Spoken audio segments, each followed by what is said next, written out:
The worn soles of Maria's shoes whispered against the marble floor as she pushed her cleaning cart down the endless corridor of the Grand Meridian Hotel.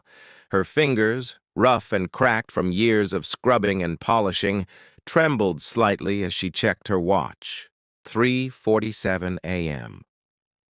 Just 3 more rooms, she told herself. 3 more rooms, and she could go home. But home felt like a distant dream tonight. Her 8-year-old daughter, Sophie, was lying in a hospital bed across town, her small body fighting pneumonia while medical bills piled up like autumn leaves. Maria had worked double shifts for 2 weeks straight, her body running on nothing but black coffee and a mother's desperate love. Every muscle ached, every breath felt heavy, but she couldn't stop. She wouldn't stop. The penthouse suite keycard felt heavier than usual in her palm. Room 4201, the presidential suite. Maria had cleaned this room dozens of times, always marveling at its luxury. The California king bed draped in Egyptian cotton sheets, the floor-to-ceiling windows overlooking the glittering city skyline, the bathroom with its marble everything. It was a world she could never belong to, she slipped inside she could only glimpse through her work, methodically beginning her routine. Dust the surfaces, change the linens, vacuum the carpet, check the minibar.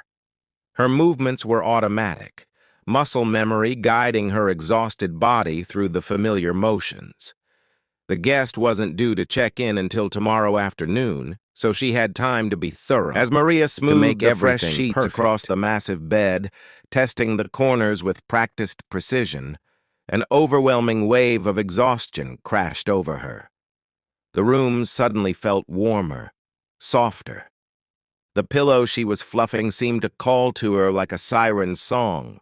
Just for a moment, she thought. Just one moment on the edge of the bed, intending to catch her breath. The mattress embraced her like a cloud, so different from the lumpy couch she'd been sleeping on at the hospital. Before she could stop herself, Maria's head found the pillow. Her eyes, burning with fatigue, fluttered closed. Just 30 seconds, she promised herself. The sound of a key card sliding through the lock jolted her awake. Maria's eyes flew open, her heart hammering against her ribs as she realized with horror where she was.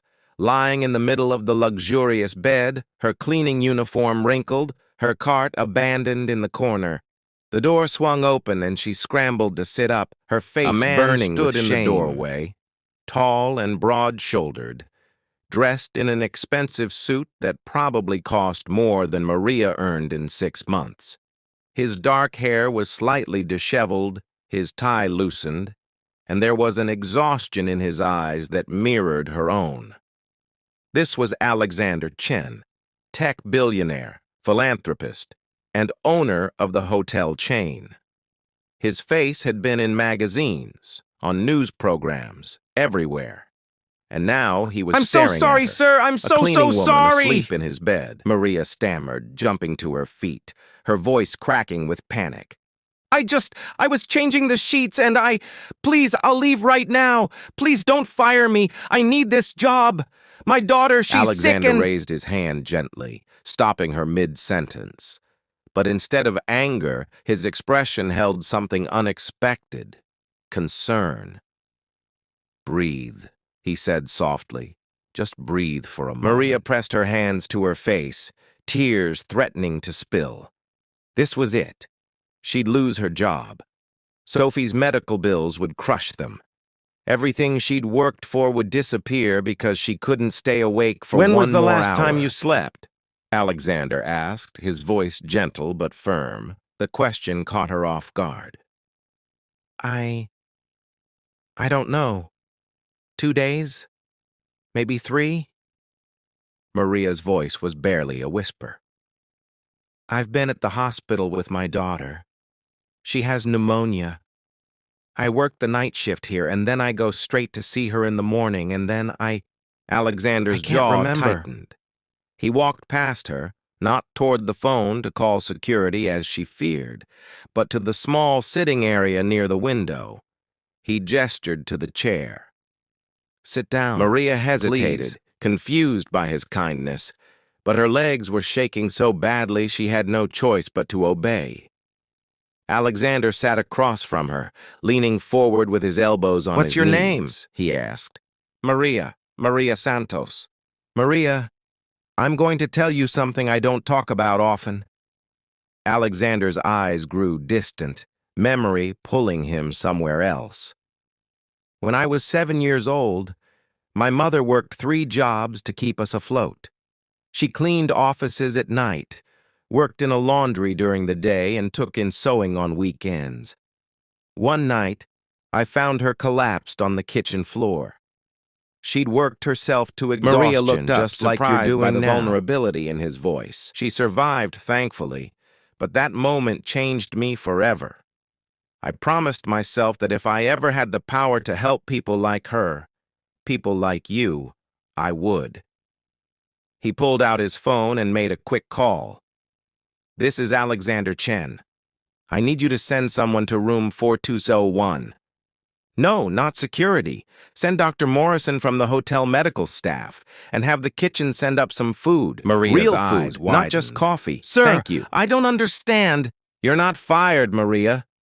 You're going to eat, you're going to be checked by a doctor to make sure you're okay, and then you're going to tell me about your daughter. His voice was firm but impossibly kind. Over the next hour, Maria found herself doing exactly that. Between bites of warm soup and fresh bread, the most delicious meal she'd had in weeks, she told him about Sophie, about the diagnosis, the mounting medical bills, the insurance that covered so little, about how she was drowning but couldn't let her daughter see her fear. The doctor checked her vital signs, gave her vitamins, and advised rest with a stern look that reminded Alexander her of listened to Sophie's everything. pediatrician, his expression growing more determined with each word. When she finished, he was quiet for a long moment, then pulled out his phone I'm making again. some calls, He said simply. Within 2 days, everything changed. Sophie's medical bills were paid in full through the Chen Foundation's Medical Assistance Program. Maria was promoted to the hotel's day shift supervisor position with better pay and benefits that included full health coverage. But more than that, Alexander arranged for her to meet with the foundation's scholarship coordinator, ensuring Sophie would have educational Why? opportunities Maria when asked she him recovered. when they Met one final time in the hotel lobby. Why would you do all this for someone like me? Alexander smiled, and for a moment she saw not a billionaire, but simply a man who remembered what it felt like to be powerless. Because someone sleeping on a hotel bed they're supposed to be cleaning isn't a problem to be solved. It's a person who needs help. My mother taught me that we rise by lifting others. You were willing to work yourself to the bone for your daughter. That's not a character flaw, Maria. That's heroism. And heroes deserve 6 months support, later, not Sophie punishment. was Healthy and thriving. Maria had saved enough to move them into a small apartment with an actual bedroom for her daughter. Every night before turning off the lights, she would think about that moment of exhaustion that changed everything, not because she fell asleep in the wrong place, but because she woke up to find that kindness still existed in the world, often in the most sometimes, unexpected late places. at night, She would remember Alexander's words. We rise by lifting others. She began volunteering at a shelter on weekends, helping other single mothers navigate the systems she'd once found so overwhelming. Because she'd learned that the most powerful thing about receiving kindness wasn't just the help itself. It was learning to pass it forward, one person at a time.